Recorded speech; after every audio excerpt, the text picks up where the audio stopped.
production has taken a big hit without his top two receiving options, Brown and Smith. With neither on the field, Hurts' QBR just 35. He has a 53% completion rate, thrown nearly as many picks as touchdowns. With both on the field, QBR spikes by 30 with a much better completion percentage and better touchdown to interception ratio. Not surprisingly. I think we've seen the best of Jalen Hurts. Yes, I think that's fair to say. When you say yes, the version that led them to the Super Bowl or the version after that? I think the version that led him to the Super Bowl, that 2022 season and playoff stretch, that's the high. Yeah. I don't think we're going to recapture that. One, because of the style of the offense. Two, because we saw this just rocket-like improvement. And really, since that Super Bowl, and it is absolutely accurate to say, in that Super Bowl, he outperformed everybody on the field. Including Patrick Mahomes. But there hasn't been the improvement since then. He's holding on to the football for such a long time. And that's a problem at quarterback. When you hold it in this league. Okay, so obviously, according to the statistics, Jalen Hurts is not supposed to win this game today.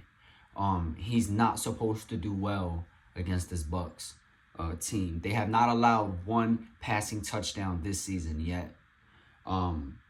They haven't given up a good amount of yards on the run. They haven't given up a good amount of yards on the pass as well. But they are good against the pass, I guess, in the red zone because they haven't allowed one passing touchdown.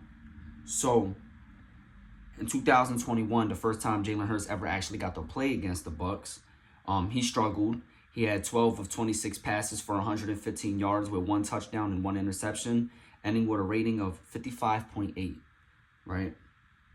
We lost, but that was his first time ever playing against them. I also believe that was the first time he ever actually started, and I think he came in for an injured player at that time, if I'm not mistaken. Either way, we lost. He didn't play good. Moving on to last year, the 2023 season, Hurts did a lot better. He went 23 of 37 for 277 yards, almost threw for 300. He threw a touchdown. However, he threw two interceptions, right? Which kept his rating at 71.6%. He also contributed a rushing touchdown, and the Eagles won 25-11 over the Bucs. When we met in the playoffs, it was an entirely different story. The Eagles struggled last year to win a lot of games. I believe it was due to a lot of bad play calling, and I believe our defense just sold a lot. Even when our defense played good, our play calling was terrible. It just kept games closer. It kept us on the verge of losing, and eventually it caught up to us, and we crumbled the second half of the season, obviously. But the biggest takeaways I got from it was when we lost to the Giants and when we lost to the Buccaneers in the playoffs. I mean, it was absolutely embarrassing. We got demolished 32-9. Jalen Hurts had 250 passing yards and one touchdown. Baker Mayfield had 337 yards, and he went 22 for 36 with 3 touchdowns. So he played phenomenal. He played lights out football.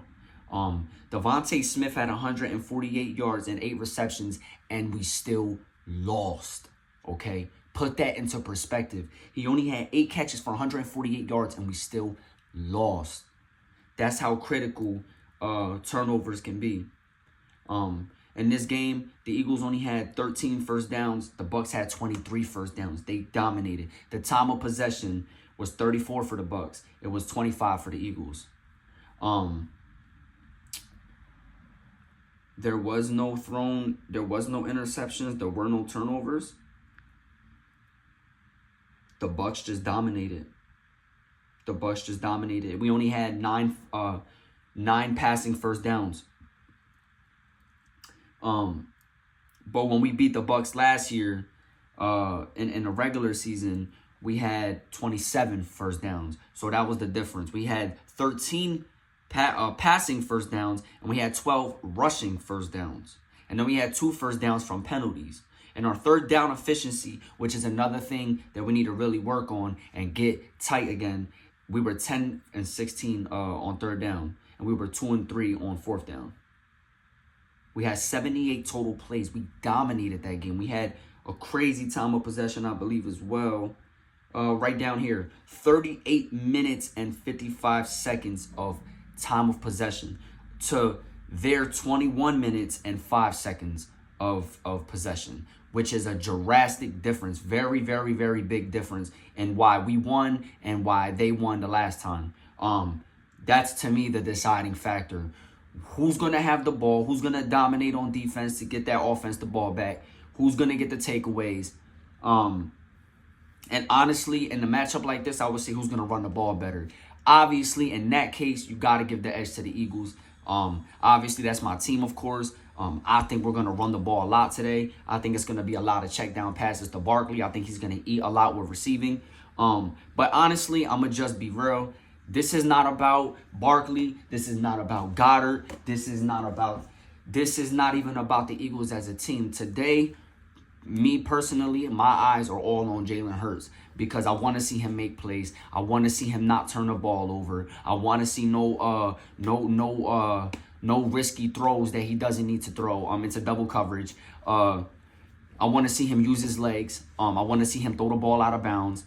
I just want him to play smart football, play good football. You can't give the other team an advantage on scoring. You don't want to put him in position to score. If you just play good and you don't make stupid mistakes and you don't hold us back, then we can easily drop 25, 30, 33 points, right? A game, easy, with all the possessions we have, all the chances we have. Even if we're walking away with field goals, that's going to still be good, but it's not going to be good enough. We still need touchdowns. It should be a good ratio of touchdowns and field goals, a good mix together. But this is all about Jalen Hurts. He's playing without Devontae Smith. He's playing without A.J. Brown. Even with them, he was playing bad. He has been on a slippery slope since last season. Since we lost the Super Bowl, it seems like he's a completely different player. He has flashes of his old self, and then he goes right back. He takes one step forward, 3 steps back. And people got to understand, I've been a Jalen Hurts fan since the moment he came to the Eagles. I've always wanted him to play.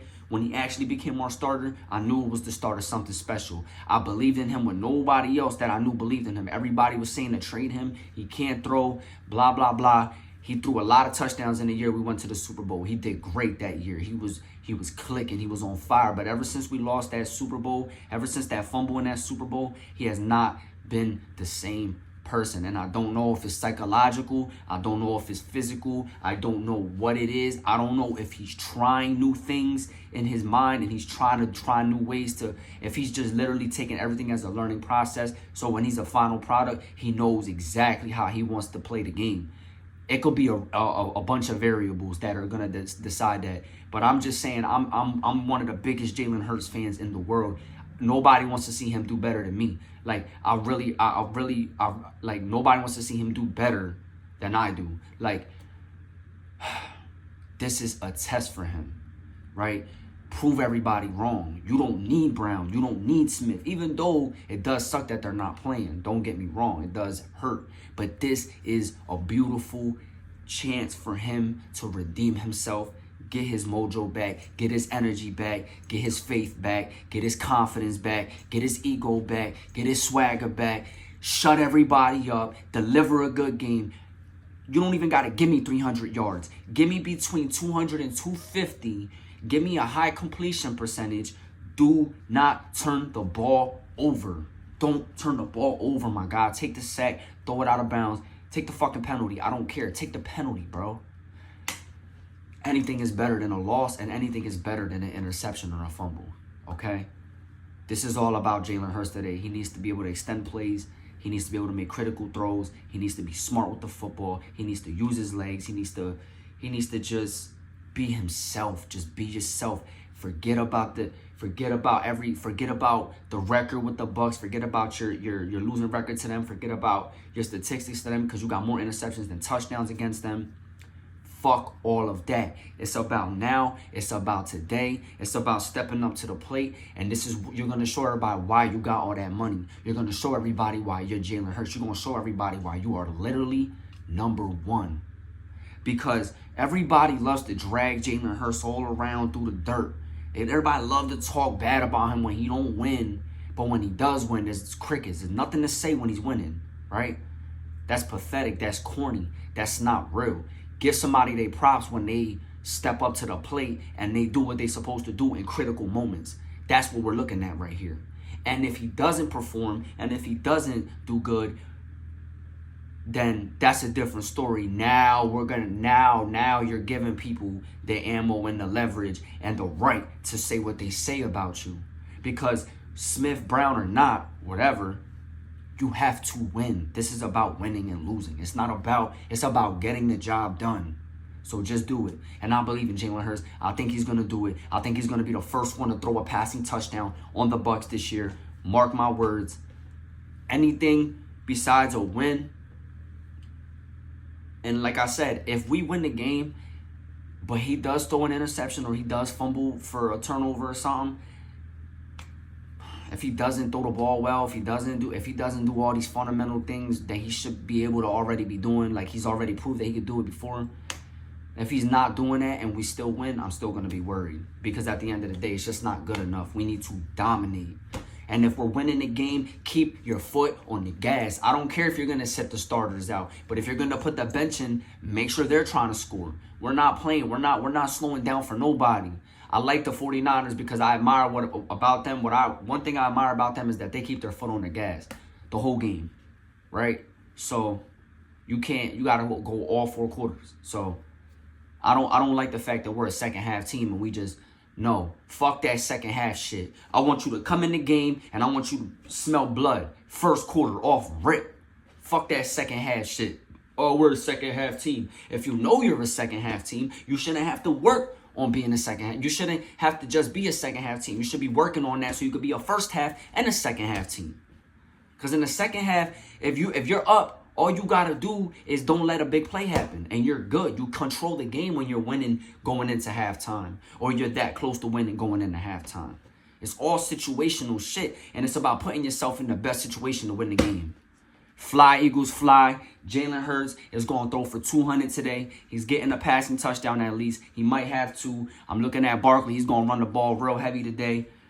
Throw some screen passes to him, some check downs. Let him run to the outside. Let him do his thing. Get Gainwell involved.